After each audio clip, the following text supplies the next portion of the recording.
مبارکہ میں جو لفظ امام ہے اس سے مراد کون لوگ ہیں؟ بس اسی پر تھوڑی دیر گفتگو، بہت زیادہ دیر نہیں، اور جیسے ہی مطلوب ثابت ہوگا انشاءاللہ ممبر سے زیر ممبر ہو جائیں گے۔ ایک صلوات پڑھیں محمد علی محمد۔ اللہم صلی علی محمد و آل محمد۔ عزیزان گرامی، یہاں پر امام سے مراد کیا ہے؟ کس امام کی بات ہو رہی ہے کہ جسے پروردگار کہہ رہا ہے کہ ان کے ساتھ ان لوگوں کو بلایا جائے گا؟ کن کو؟ تمام انسانوں کو۔ جب میں نے علماء عامہ کی تفسیر اٹھا کر دیکھی تو اس میں دو تفسیریں ملی۔ بعض علماء کا یہ کہنا تھا کہ یہاں پر مراد 1,24,000 انبیاء ہیں، جن سے مراد یعنی امام سے مراد 1,24,000 انبیاء ہیں، یعنی ہر امت کو اس کے زمانے کے نبی کے ساتھ بلایا جائے گا اور پھر وہ حساب و کتاب ہوگا، جو پروردگار کو کرنا ہوگا وہ کرے گا۔ دوسری تفسیر دیکھی تو بعض تفسیروں میں ملا کہ یہاں پر مراد وہ کتاب ہے کہ جس کا ذکر پروردگار کر رہا ہے آگے کی اسی ٹکڑے میں، فمن اوتیا کتابہ بیمینہ۔ عزیزان گرامی، فقط پہلی والی تفسیر پر تھوڑی دیر میرے ساتھ رہیں اور اس کے بعد شاید کسی نتیجے پر پہنچا سکوں۔ ان کا کہنا یہ ہے کہ یہاں پر امام سے مراد 1,24,000 انبیاء ہیں کہ جن کے ساتھ ان کے فالوورز کو، ان کے اتباع کرنے والوں کو بلایا جائے گا۔ میں نے جب تھوڑا غور و فکر کیا اور جس نتیجے پر پہنچا، میری فکر نے مجھے یہ یقین نہیں دلایا کہ یہاں صرف اور صرف انبیاء مراد ہیں۔ نہیں، افراد امامت کے فرد میں سے انبیاء ہو سکتے ہیں، لیکن یہاں پر صرف انبیاء مراد نہیں ہیں۔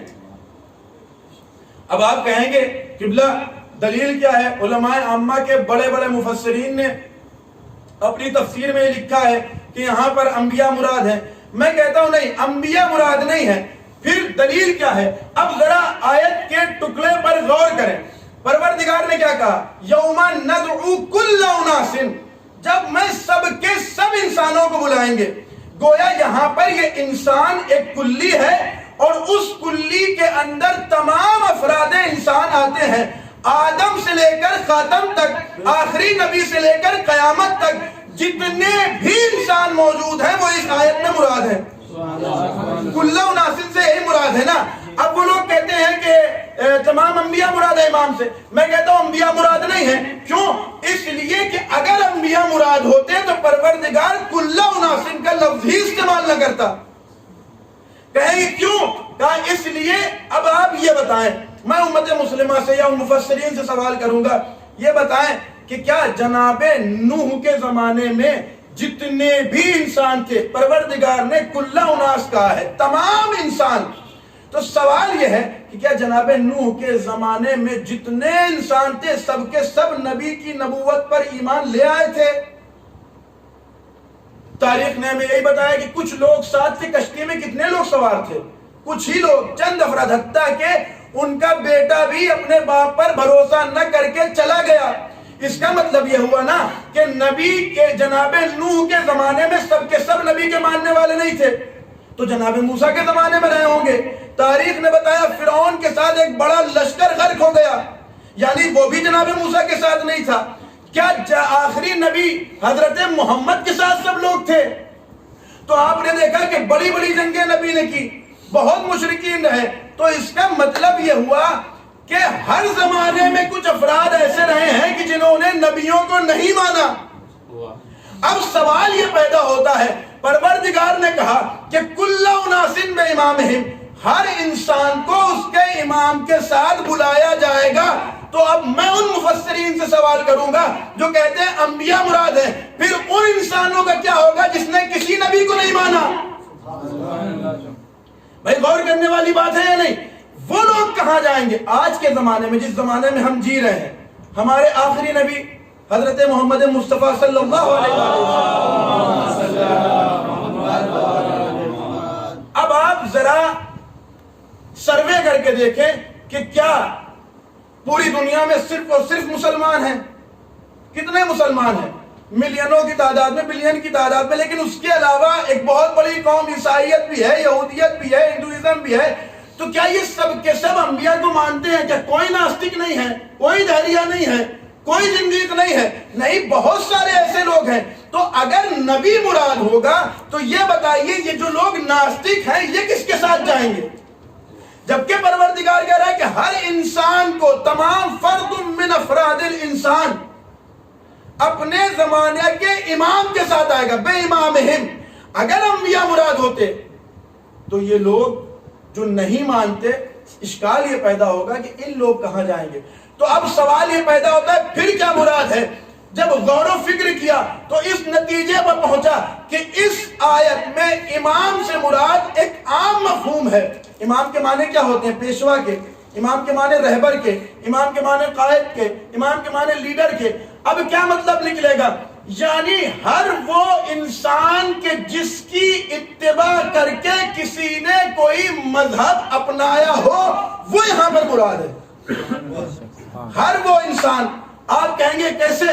اب دیکھیں کہ جس نے 1,24,000 انبیاء کو مانا وہ اپنے انبیاء کے ساتھ، جس نے 12 اماموں کو مانا وہ 12 اماموں کے ساتھ، لیکن کچھ اور لوگ بھی ہیں کہ جنہوں نے ان کو امام نہیں مانا، ان کے علاوہ کے لوگوں کو امام مانا، تو پروردگار ان کو ان کے ساتھ اٹھائے گا۔ اس لیے کہ کیا ہے، آپ نے روایات میں دیکھا کہ جو جس سے راضی ہوا کأنہ معہ، گویا کہ وہ اس کے ساتھ ہے۔ اب جو ناستک ہے اس نے جس کے نظریات پر عمل کر کے اپنا مذہب اختیار کیا ہوگا وہ اس کا امام بنایا جائے گا۔ یعنی کہ جس نے لفظوں کو سمیٹ کر کہا جائے، صلوات پڑھیں محمد والے محمد،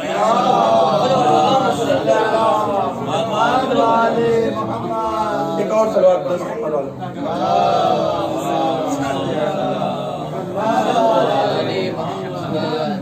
عزیزان گرامی۔ تو اب یہاں پر جملوں کو سمیٹ کر یہ کہا جائے کہ یہاں اس آیت میں امام سے مراد ہر وہ شخص ہے کہ جس کو فالو کرنے کے بعد کسی نے کوئی مذہب اپنایا ہو۔ اب وہ چاہے اثنا عشری ہو، چاہے وہ امام شافعی کے ماننے والے ہوں، چاہے وہ امام ابو حنیفہ کے ماننے والے ہوں، چاہے وہ مالک کے ماننے والے ہوں، چاہے وہ حنبل کے ماننے والے ہوں، چاہے ان کے علاوہ کسی ایک کے مذہب پر عمل کر کے جس نے بھی اس کو اپنا قائد بنایا ہو، وہ یہاں اس آیت میں مراد ہے۔ اب آپ کہیں گے قبلہ یہ کیسے ہو سکتا ہے؟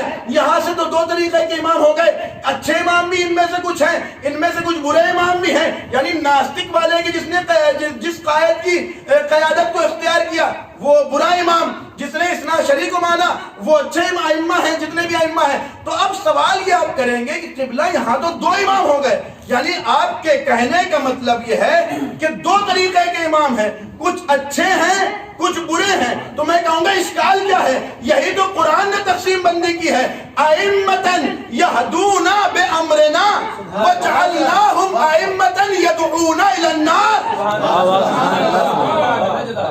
یعنی کچھ ائمہ وہ ہیں جو اللہ کے امر سے ہدایت کرتے ہیں، اور کچھ وہ ہیں جو نار جہنم کی طرف لے جاتے ہیں۔ اب میں امت مسلمہ سے ہاتھ جوڑ کر کہوں گا، دیکھو مسلمانوں، امام بنانے میں ذرا باریک بینی سے کام لینا، کیونکہ کچھ ایسے بھی ہیں جو تمہیں جہنم کی طرف لے جائیں گے۔ ایک صلوات پڑھے محمد والے محمد۔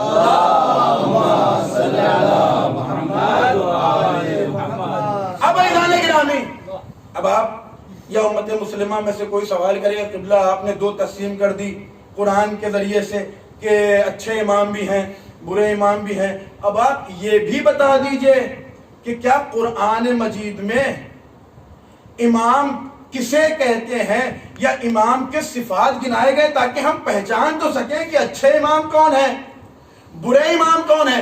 آپ نے تو ہمیں محیر کر دیا، آپ نے تو ہمیں شک میں ڈال دیا۔ اب ہم اپنا امام بنا کے بیٹھے تھے، آپ نے کہا نہیں امام دو طریقے کے ہوتے ہیں۔ اب یہ بتائیے ہمارا والا اچھا ہے یا نہیں؟ ہم یہ کیسے پہچانیں؟ ہم کہیں گے جس قرآن مجید نے تمہیں اس شک میں ڈالا وہی قرآن مجید کی کچھ محکم آیات تمہیں شک سے نکال کر امام کی صفات بھی گنائیں گی۔ اب آپ کہیں گے کیا جواب ہے؟ سب سے پہلے اسی آیت کو لیں، ائمۃً یہدونا بامرنا، امام کی گویا کے صفات یہ ہوگی کہ وہ اچھائیوں کی طرف ہدایت دینے والا ہوگا۔ اب میں کہوں گا آپ اپنی ایک لسٹ بنا لیں، ایک طرف اچھائیوں کو لکھیں، ایک طرف برائیوں کو لکھیں سچ بولنا اچھی بات ہے، لکھیں جھوٹ بولنا بری بات ہے، لکھیں کسی کو مال دینا اچھی بات ہے، لکھیں کسی کا مال غصب کرنا بری بات ہے، لکھیں کسی مظلوم کا ساتھ دینا اچھی بات ہے، لکھیں کہ کسی ظالم کا ساتھ دینا بری بات ہے، لکھیں رحم کرنا اچھی بات ہے، لکھیں آپ کا ظلم کرنا یہ بری بات ہے، لکھیں اچھائیوں میں کہ جو نبی بتا دے کہ صبح کی 2 رکعت نماز پڑھانا ہے تو جو 2 رکعت پڑھائے وہ اچھا، جو 4 کرے وہ برا۔ لکھیں کہ نبی نے جیسے روزے رکھوائے جو وہ روزے رکھواتا ہوگا وہ اچھا، جو اس طرح سے نہ رکھواتا ہوگا وہ برا۔ اگر نبی نے ہاتھ کھول کر نماز پڑھی تو جو امام ہاتھ کھول کر پڑھوائے وہ اچھا، جو ہاتھ بندھوا دے وہ برا۔ پروردگار خود کہہ رہا ہے نا یہدونا بامرنا، ہمارے امر سے جو ہدایت کرے۔ ہدایت کس چیز کی طرف؟ اسی لیے لفظ ہدایت کو رکھا، اس لیے کہ فصاحت و بلاغت کے اعتبار سے دیکھیں تو ہدایت اچھے کاموں کی طرف کی جاتی ہے۔ اب آپ دیکھیں لسٹ بنائیں جو اچھائیوں کی طرف لے جائے۔ اچھا اب اس کے بعد آپ کہیں، مسلمان کہیں نہیں قبلہ اس سے بات آپ کی واضح نہیں ہوئی، اور کوئی دلیل دیں، ابرز مصداق دیں کہ جہاں پروردگار نے کہا ہو کہ دیکھو ہاں یہ امام ہے اور اس جیسا امام بنانا۔ اس کے بعد والے میں کہوں گا قرآن مجید صرف رٹ کے رہ گئے، تھوڑا سمجھنے کی کوشش کرتے، آیتوں پر غور کرتے۔ وَإِذِ ابْتَلَىٰ إِبْرَاهِيمَ رَبُّهُ بِكَلِمَاتٍ فَأَتَمَّهُنَّ قَالَ إِنِّي جَاعِلُكَ لِلنَّاسِ إِمَامًا، لو میں فرض امامت کو تمہارے سامنے مثال کے طور پر پیش کر رہا ہوں، اس جیسا امام ہوگا۔ اب عزیزان گرامی یہاں پر غور کرنے والی بات ہے کہ ابراہیم جیسے نبی کو بھی جب منصب امامت اس طرف پروردگار دیا گیا تو امتحان لے کر دیا گیا۔ اب عزیزان گرامی غور کریں، پروردگار عالم نے کیا کہا؟ ابراہیم جیسا امام ہوگا۔ اب یہاں پر اپنے کچھ بھولے بھالے مسلمان بھائیوں کے شک کو دور کرنے کے لیے جب بھی ہم اہل بیت علیہ السلام کے بارے میں احادیث بیان کرتے ہیں، فضائل بیان کرتے ہیں کہ ہمارے ائمہ تمام انبیاء سے افضل ہیں الا نبی مرسل، آخری نبی کے، تو لوگ کہتے ہیں یہ کیسے ہو سکتا ہے؟ اسی آیت میں ذرا سا غور کیا ہوتا، ذرا سا تفکر کیا ہوتا، ذرا سا سوچا ہوتا، نتیجے پر پہنچ جاتے۔ بات آپ کے سامنے واضح ہے، بس ثواب کے لیے آپ کے سامنے پیش کر رہا ہوں۔ کیا اب ذرا غور کریں، دنیاوی دستور یہ ہے کہ پہلے انسان اپنی قابلیت کے اعتبار سے کسی منصب پر فائز ہوتا ہے، اس کے بعد جب اس کے اندر کچھ اور ایبیلٹیز پیدا ہوتی ہیں، کچھ اور صلاحیتیں پیدا ہوتی ہیں، تو اس کی سیرت کو دیکھ کر اس کے درجے کو اور بڑھا دیا جاتا ہے۔ اس کے بعد اور ترقی کی تو اس سے بڑا منصب دے دیا گیا۔ ہم سب انڈو پاکستان میں دیکھتے ہیں کیا کہ پہلے ایک انسان کانسٹیبل تھا، پولیس والا نارمل تھا، کچھ اچھا کیا اس کے بعد وہ ہیڈ بنا دیے گئے، کچھ اور اچھا کیا دروغہ بنا دیے گئے، پھر آئی پی ایس، پھر جو بھی اس کے بعد کے جتنی بھی پوسٹیں ہوتی ہیں وہ سب اس کو دی گئی۔ تو یعنی نتیجہ یہ نکلا کہ دنیاوی دستور یہ ہے کہ بڑا عہدہ چھوٹے عہدے کے بعد دیا جاتا ہے، اس کی صلاحیتیں دیکھنے کے بعد۔ اب یہ بتاؤ کہ ابراہیم نبی نہ تھے کہ مسلمان کہے گا تھے؟ اب یہ بتاؤ کہ ابراہیم خلیل نہ تھے؟ کہ ابراہیم خلیل بھی تھے، نبی بھی تھے، رسول بھی تھے۔ تو اللہ کا ان تمام پوسٹوں کے بعد پوسٹ امامت پر فائز کرنا اس بات کی دلیل ہے کہ منصب امامت اس سے بڑا ہے۔ ایک صلوات پڑھے محمد والے۔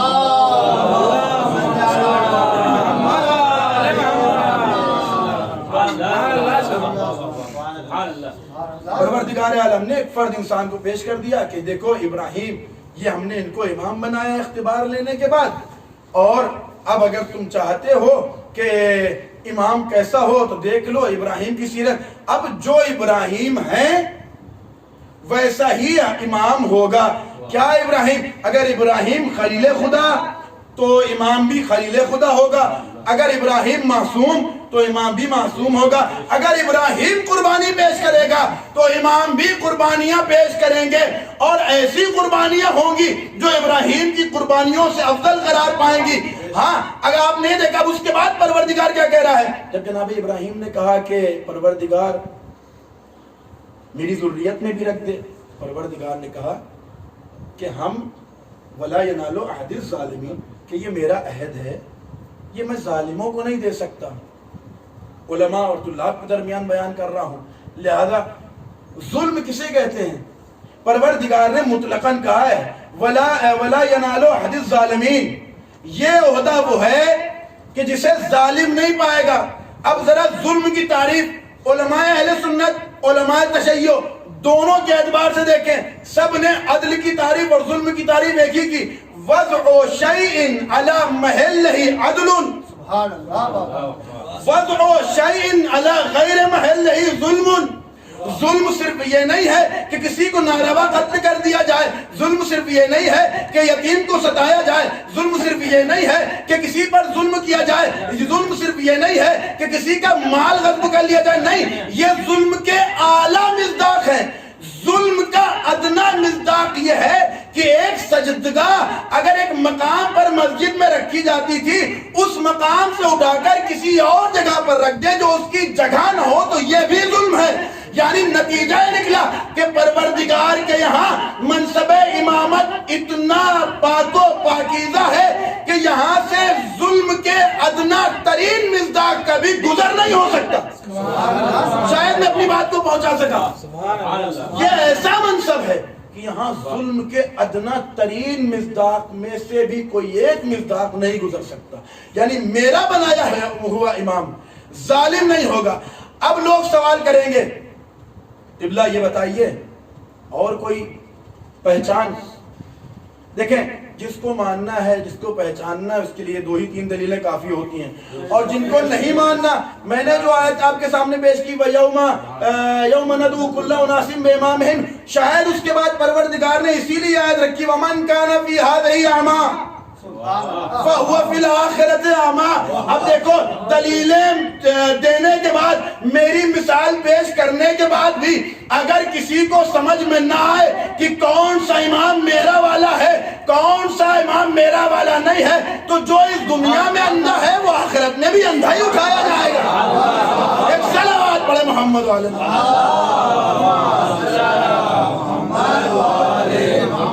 جلدی جلدی ایک مطلب کی طرف اور اشارے کر کے اگلی بات کو تمام کرنا ہے. پروردگار عالم نے, آپ سوال کریں کوئی اور دلیل قرآن مجید میں, کوئی اور صفت قرآن مجید میں جو پروردگار نے گنائی ہو کہ یہ امام کے اندر ہوگی. پروردگار کہہ رہا وَكُلَّ شَيْءٍ أَحْصَيْنَاهُ فِي إِمَامٍ مُبِينٍ, یعنی میرے بنائے ہوئے امام کا, امام کی خاصیت یہ ہوگی کہ وہ ہر شے کا جاننے والا ہوگا.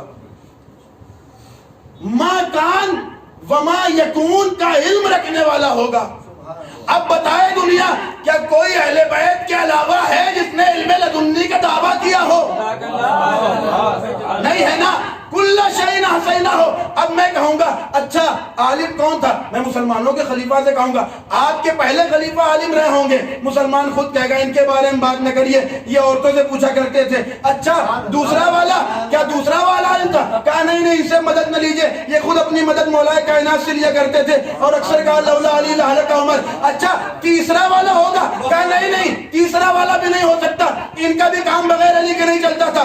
اچھا امام شافعی ہوں گے؟ کہا نہیں نہیں, شافعی تو خود یہ کہتا وہ مر گیا, مات الشافعی لیس یدری ام ربہ ولی ام ربہ اللہ. ہمیں تو پتا نہیں. اچھا احمد بن حنبل؟ کہا ابو حنیفہ نہیں, ابو حنیفہ نہیں ہو سکتے. کیوں؟ اس لیے کہ انہوں نے خود امام جعفر صادق سے سیکھا ہے, اور یہ کہا تھا کہ لولا السنتان لہلک النعمان. تو پھر امام کسے بنائے؟ میں کہوں گا غور تو کرو, تمہیں تاریخ اسلام میں اہل بیت کے علاوہ کوئی گھرانہ ایسا نہ ملے گا جو بار بار کہتا رہا سلونی سلونی قبل ان تفتدونی ولو کشف الغطاء لمزددت یقینا. ایک صلوات پڑھے محمد والے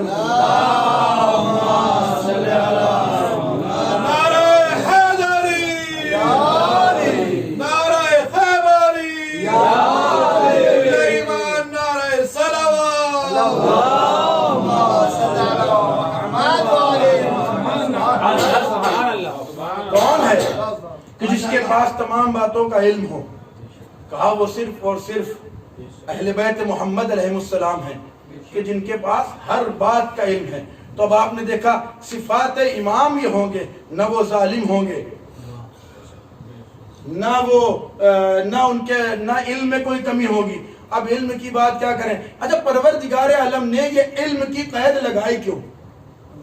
اس لیے کہ کم عقل انسان بھی یہ کہے گا کہ ظاہر سی بات ہے اگر کوئی کسی منصب پر قائم ہے، کوئی کسی منصب پر فائز ہے تو کم سے کم اس بارے میں تو اسے اچھی طریقے سے جاننا چاہیے۔ اب یہ منصب امامت کوئی عام منصب نہیں ہے، یہ ایک ایسا منصب ہے کہ جس کی ولایت نبی کی ولایت کے بعد پوری دنیا پر ویسے ہی ہے جیسے نبی کی ولایت تھی، اس لیے کہ نبی کا نائب ہے تو اس کو جاننا چاہیے۔ نہ جاننے کے نقصان کیا ہے؟ نہ جاننے کا نقصان یہ ہے کہ اگر انسان نہیں جانتا، کسی قضیے سے واقف نہیں ہے، تو یا تو وہ اس کے حق میں فیصلہ کرے گا جو نہ کرنا چاہیے تھا۔ آپ کہیں گے کیسے؟ آپ دیکھیں کہ وہ روایت آپ کے سامنے ہے کہ ایک عورت کو حضرت لعنت اللہ عمر کے سامنے لایا گیا۔ کیا قضیہ تھا؟ کہا انہوں نے زنا کیا ہے۔ جہاں علم ہوگا وہاں ظلم نہیں ہو سکتا۔ امامت کے پاس سے ظلم کا ادنا ترین مصداق بھی نہیں نکلا۔ میں نے یہی کہا نا آپ کے سامنے، لایا گیا، ان سے بتا دیا گیا بھیا انہوں نے زنا کیا تھا۔ اب چچا کو کتنا آتا تھا؟ ان کے پاس ماکان وما یکون کا کوئی علم نہیں، یہ کوئی علی تو تھے نہیں کہ تمام باتوں کا علم رکھے ہوتے، تمام زاویوں پر نظر ہوتی نہیں تھا۔ کہا ٹھیک ہے اگر کیا ہے جاؤ سنسار کر دو۔ اب دیکھیں علم کے نہ ہونے کی وجہ سے ایک مظلومہ خاتون مار دی جاتی۔ راستے میں نکلے، علی سے ملاقات ہوئی، مولا کائنات نے واپس کر دیا۔ لانے والے پھر واپس لے کر ان کے دربار میں، کہا کیوں لے آئے؟ کہا اس لیے کہ علی نے واپس کیا ہے۔ کہا علی نے واپس کیا ہے تو کوئی نہ کوئی بات ضرور ہوگی۔ دیکھیں اسے کہتے ہیں نا علم، اس لیے پروردگار نے علم کی قید لگائی ہے۔ مولا کائنات علی، میں نے اس کو سنسار کرنے کا حکم دیا تھا، آخر آپ نے اسے واپس کیوں کر دیا؟ کہا تم نے حدیث رسول نہیں سنی، رفع عن امتی تسعہ، کہ میری امت میں 9 لوگوں سے قلم اٹھا لیا گیا ہے، اس کا ایک فرد ہے المجنون حتی یعقل، وہ پاگل، وہ جنون، وہ شخص کہ جس پر جنون کے دورے پڑتے ہوں، اگر اس کے پاگل پن میں کوئی گناہ سرزد ہو جائے تو اس پر پروردگار عذاب نازل نہیں کرے گا۔ کہا یہ فلاں قبیلے کی عورت ہے، اس کے اوپر جنون کے دورے پڑتے ہیں، جب اس پر جنون کا دورہ پڑا تو کچھ لوگوں نے اس کے ساتھ یہ بدتمیزی کی جس کی وجہ سے تم اسے زانیہ کہہ رہے ہو۔ اب آپ دیکھیں اگر علی نہ ہوتے تو کیا یہ عورت بچ پاتی؟ اس لیے پروردگار عالم نے کہا کہ ہمارا بنایا ہوا امام تمام چیزوں کا علم رکھتا ہوگا، وَكُلَّ شَيْءٍ أَحْصَيْنَاهُ فِي إِمَامٍ مُبِينٍ کا حامل ہوگا۔ نبی کریم سے پوچھتے ہیں، آپ کہیں قبلہ، یا آپ نے اپنی تفسیر کر دی، اپنے تشریح کر دی، ارے نبی کی بات نبی کے قول سے دکھائیے۔ آئیے کتاب المعانی میں یہ روایت مرقوم ہے کہ جیسے ہی یہ آیت نازل ہوئی، فکر ہے روایت کے لما نزلت هذه الآية وَكُلَّ شَيْءٍ أَحْصَيْنَاهُ فِي إِمَامٍ مُبِينٍ فقاما، 2 لوگ کھڑے ہوئے، روایت میں باقاعدہ نام ہے عمر و ابو بکر، یہ دونوں کھڑے ہوئے، قام عمر و ابو بکر، یا رسول اللہ کیا وہ امام کہ جسے کتاب مبین کہا گیا، جس میں تمام چیزوں کا علم ہے، کیا وہ توریت ہے؟ فقال لا، نہیں۔ انجیل ہے؟ لا، نہیں۔ زبور ہے؟ لا، نہیں۔ تو پھر یا رسول اللہ وہ کتاب قرآن ہے، آخری کتاب وہ ہے کہ جس میں تمام چیزوں کا علم ہے۔ رسول نے کہا نہیں، اب روایت کہتی ہے فَأَقْدَمَ أَمِيرُ الْمُؤْمِنِينَ عَلِيُّ بْنُ أَبِي طَالِبٍ، متنے میں علی آ گئے۔ اب رسول خدا کہتے ہیں هَذَا هُوَ الَّذِي أَحْسَنَ اللَّهُ فِيهِ عِلْمَ كُلِّ شَيْءٍ، یہی وہ شخص ہے کہ جس میں پروردگار نے تمام علوم کا احصا کر دیا ہے۔ اس کے بعد نبی اکرم نے ایک جملہ، ایک روایت عجیب و غریب ملی، نبی اکرم بیان کر رہے تھے کہ معاشر الناس، اے لوگوں، ما علمنی ربی علما حتی علمتہ علیا۔ اللہ نے، اب دیکھیں قاضی کون ہوتا ہے، نبی کا جانشین کون ہوتا ہے، نبی کے بعد خلیفہ کون بنے گا، جسے نبی زکانی زکن زکا کی طرح اپنے تمام علوم کو دے دے۔ اب نبی خود کہہ رہے ہیں ما علمنی ربی، میرے پروردگار نے ہمیں علم نہیں دیا، حتی علمتہ علیا، یہاں تک کہ میں نے اسے علی کو سکھا دیا۔ فیضان گرامی، اس آیت کا بھی ابرز مصداق کوئی ملے گا تو وہ اہل بیت علیہ السلام ہے۔ اب امت مسلمہ سے کہوں گا، میں نے آیت کا پڑھی تھی کہ وَنَدْعُو كُلَّ أُنَاسٍ بِإِمَامِهِمْ، امام سے مراد اچھے امام بھی تھے، برے امام بھی تھے۔ اب اچھے اماموں کو آپ ڈھونڈیے، پروردگار نے مثالیں پیش کر دی۔ اب امت مسلمہ کہے گی تمہارے امام کون ہیں؟ ہم کہیں گے ہمارے 12 امام ہیں۔ 12 کے 12 وہ ہیں کہ جن سے نہ ظلم کو ثابت کیا جا سکتا ہے، نہ جن کے علم میں کوئی کمی لائی جا سکتی ہے، نہ جن کے کردار میں کوئی دھبا لایا جا سکتا ہے۔ اب تم بتاؤ تمہارا امام کون ہوگا؟ تم بتاؤ تمہارا امام کون ہوگا؟ کیا تمہارے امام کے بارے میں کوئی فضیلت ہے کہ یوم، کیونکہ آخرت کی بات چل رہی ہے، وہاں پروردگار جمع کرے گا، کون سا دن ہوگا؟ یوم یفر المرء من اخیہ، جب بھائی اپنے بھائی سے بھاگے گا، وامہ وابیہ، اپنے باپ اور ماں سے بھاگے گا، اور کون؟ کا صاحبتہ وبنیہ، اپنی زوجہ اور اپنے بیٹے سے بھاگے۔ تمہارا ساتھی کون ہوگا؟ کیا حضرت عمر بخشوائیں گے؟ وہ کہیں کوئی روایت نہیں ملی مجھے ان کے بارے میں۔ حضرت ابو بکر بخشوائیں گے؟ کہ کوئی روایت نہیں ملی ان کے بارے میں۔ امام شافعی بخشوائیں گے؟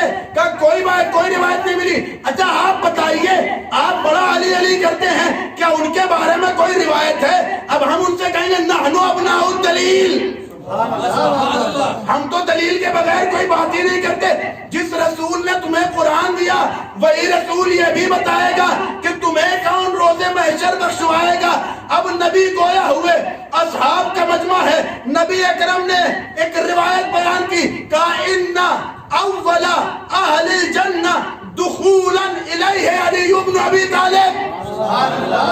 ماشاءاللہ ماشاءاللہ، سب سے پہلا فرد جو جنت میں داخل ہوگا وہ علی ہوں گے۔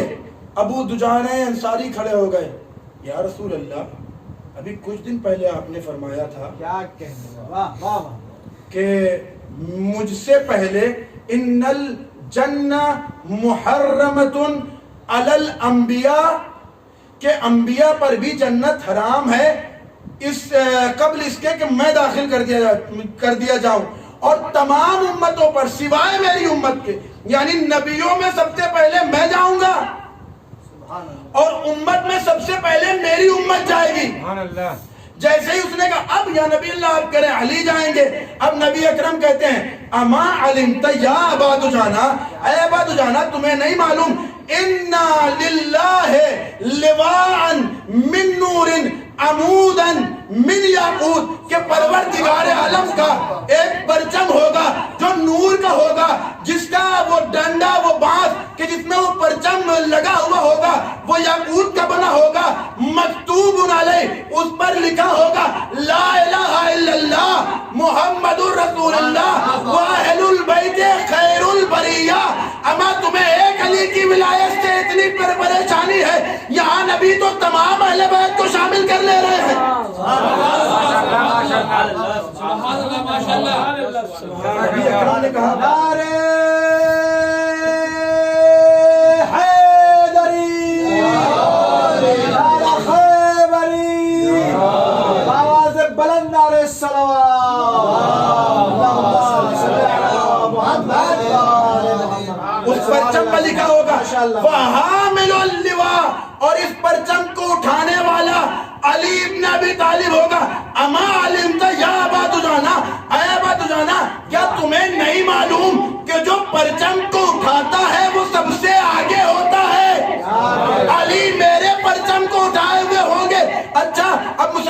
سوال کیا تھا آپ کو کون بخشوائے گا؟ دوسری روایتوں میں فقط ترجمہ پیش کر رہا ہوں جلدی جلدی. نبی اکرم نے کہا کہ میں روز محشر جنت سے بلند مقام پر بیٹھا ہوں گا، میرے بغل میں مولائے کائنات بیٹھے ہوں گے، میں اپنے اس پرچم کو جو پروردگار مجھے دے گا علی کو دوں گا، مفاتیح الجنان کو، مفاتیح الجنہ کو یعنی جنت کی چابیوں کو بھی علی کو دوں گا. وَآتَمِدُ عَلَيْهِ فِي مَقَامِ الشَّفَاعَةِ، اور علی پر اعتماد کروں گا مقام شفاعت میں، یعنی علی جس کی شفاعت کریں گے میری اس کو شفاعت حاصل ہوگی. تو اے مسلمانوں، ہم تو علی کے ماننے والے ہیں، ہمیں تو میرے مولا کی شفاعت مل گئی. اب تم بتاؤ، تمہیں اشہد ان علی ولی اللہ سے اتنا پرابلم تھا، اب تمہیں کون بخشوائے گا؟ ایک صلوات پڑھے محمد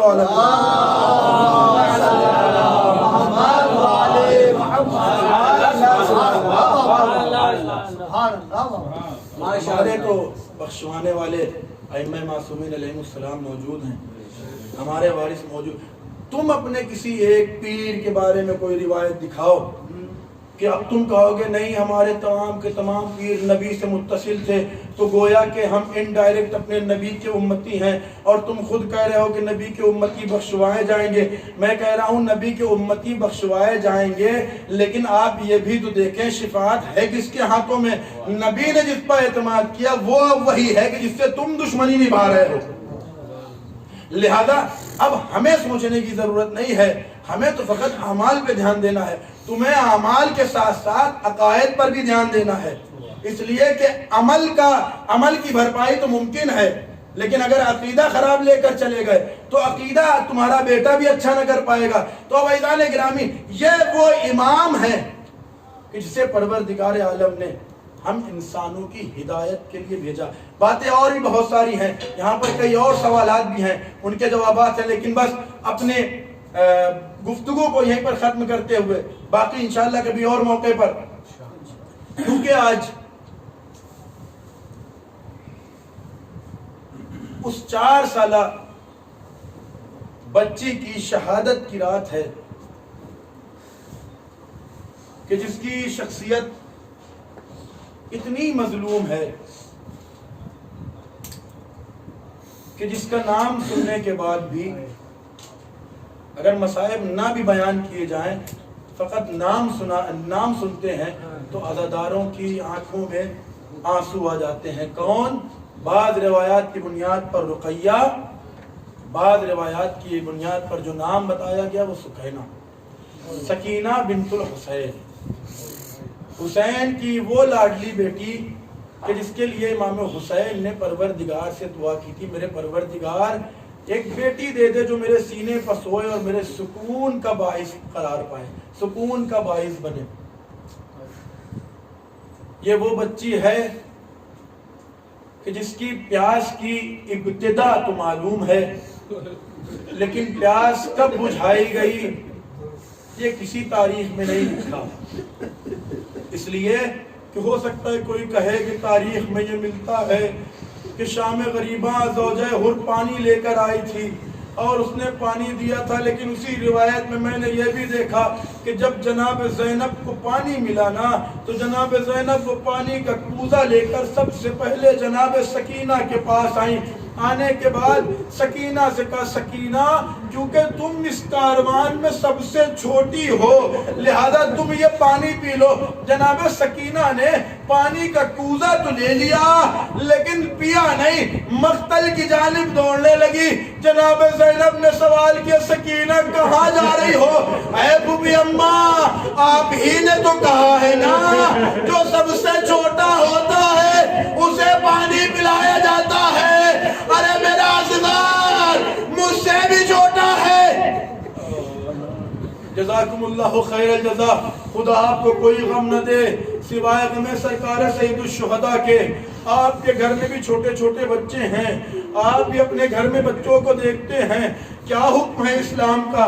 یہی نا کہ جب تک بچہ 7-8 سال کا نہ ہو جائے اسے ڈانٹا نہیں جاتا، جب بچہ 10-12 سال کا ہو تب اس پر کبھی تنبیہاً ہاتھ اٹھانا۔ لیکن آپ سب ماشاءاللہ طلاب کرام ہیں، آپ سب جانتے ہیں نا، اگر کسی نے کسی بچے کے گال پر اتنی تیز تماچا مارا کہ اس کا گال سرخ ہو جائے تو اس کی بھی دیت رکھی گئی ہے۔ اللہ جانے کیا ظلم تھا، کیا اللہ جانے کیسے مصائب تھے حسین کی لاڈلی کے، کیسے کیسے تماچے مارے گئے۔ اب ایک تصور آپ کے سامنے پیش کروں گا، خدا مجھے طاقت دے کہ میں اپنی بات کو آپ تک پہنچا سکوں۔ آپ سب ہر سال 40 اور عاشور پر کربلا میں ہوتے ہیں، آپ دیکھتے ہیں کہ ماتمیوں کے دستے آتے ہیں، ایران سے، پاکستان سے، انڈیا سے، عراق میں خود زائرین ماتم کرنے والے موجود ہیں۔ میری طرح متوجہ ہو کر کچھ دیر مسائل سن لیں۔ اب آپ کیا دیکھتے ہیں، ان میں سے کچھ لوگ تو سینے پر ہاتھ مار رہے ہوتے ہیں، لیکن کچھ لوگ کچھ مقام پر پہنچنے کے بعد اپنے گالوں پر ماتم کرتے ہیں۔ اب ذرا مجھے ایمان سے بتائیے کہ کچھ دنوں کے بعد ہم یہ دیکھتے ہیں کہ عزادار کے گال پھٹے ہوئے ہیں۔ اب آپ سے ایک سوال کرتے ہیں، اتنا بتائیے کہ کیا وہ کمسن ہوتے ہیں؟ نہیں، سب کے سب ماشاءاللہ بڑے ماتم کرنے والے مضبوط لوگ ہوتے ہیں۔ کتنے ہاتھ مارے ہوں گے اپنے گال پر؟ 4 ہاتھ، 10 ہاتھ، 2 دن ماتم کیا ہوگا، 3 دن ماتم کیا ہوگا۔ ارے 3 دن میں گالوں کا یہ حال کہ گال کا گول ظاہر ہو جائے۔ ارے سکینہ کو یہ تو پتا چلا کہ عاشور سے تماچے لگنے شروع ہوئے، لیکن کب تک لگائے گئے کسی تاریخ نے نہ بیان کیا۔ جزاکم اللہ، جزاکم اللہ۔ خدا آپ کو کوئی غم نہ دے سوائے غم جناب سکینہ کے۔ یہ وہ مظلوم بچی گئے کہ جس کے کانوں سے گوہر نوچے گئے، یہ وہ مظلومہ بیٹی ہے کہ جو ہر تماچے پر چچا کی طرف رک کر کے صدا دیتی، چچا جان۔ جن رخساروں پر تم بوسے لیا کرتے تھے ان رخساروں پر شمر کے تازیانے لگ رہے ہیں۔ ایک عجیب و غریب روایت دیکھی آپ کے سامنے پیش کرنا ہے۔ ایک مرتبہ حمید ابن مسلم کہتا ہے کہ جب جناب حسین کے خیمے میں آگ لگی، شمر ملعون نے حکم دیا کہ بیویوں کے سروں سے چادریں چھین لی جائیں۔ میں نے کیا دیکھا، عزادار و تصور شرط ہے، انشاءاللہ بہت گریہ کریں گے۔ شمر ملعون ایک 4 سال کی بچی کے پاس آیا، کیا دیکھا کہ کانوں میں گوشوارے گئے، آواز دی، او بچی اپنے کانوں سے گوشوارے اتار دے۔ سکینہ نے بڑی مسکینی سے کہا، اے شیم میرے ہاتھ اتنے چھوٹے ہیں بلنے نہیں اتارے جائیں گے۔ ایک مرتبہ جب شمر نے اصرار کیا، سکینہ نے بلنے نہیں اتارے۔ شمر ملعون نے اپنے ہاتھوں کو بڑھایا، سکینہ کے کانوں سے ان گوشواروں کو نوچنے لگا، کانوں کی لبیں پھٹی۔ ایک مرتبہ قرآن کا رکیہ چچا جان۔ جزاک اللہ، جزاک اللہ۔ خدا آپ کو کوئی غم نہ دے سوائے غم آل محمد کے۔ ایک عجیب و غریب روایت، کیونکہ شب شہادت ہے، اگر کچھ مصائب زیادہ ہو جائے تو مجھے معاف کیجئے گا۔ جناب سکینہ کے مصائب وہ مصائب ہیں کہ جس کو سننے کے بعد در و دیوار بھی اگر رو دیں تو تعجب نہیں ہے۔ ملا محمد باقر داماد لکھتے گئے، آپ سب نے سنا ہے کہ جب غسالہ نے جناب سکینہ کو غسل دیا، ایک مرتبہ تڑپ کر کہا، اے بیویوں اس بچی پہ کون سا ظلم ہوا تھا؟ اے بیویوں اس بچی کو کس نے ستایا تھا؟ جناب زینب نے تڑپ کر کہا، آخر کیوں پوچھتی ہے؟ کہ اس غسالہ نے کہا تھا کہ اے بیوی میں بہت دیر سے اس بچی کا کرتا اتار رہا تھا، لیکن مجھ سے کرتا نہیں اترتا۔ آپ کو پتا ہے کہ کیوں جناب سکینہ کا کرتا نہیں اتر رہا تھا؟ آخری جملے ہیں، اس کے بعد روایت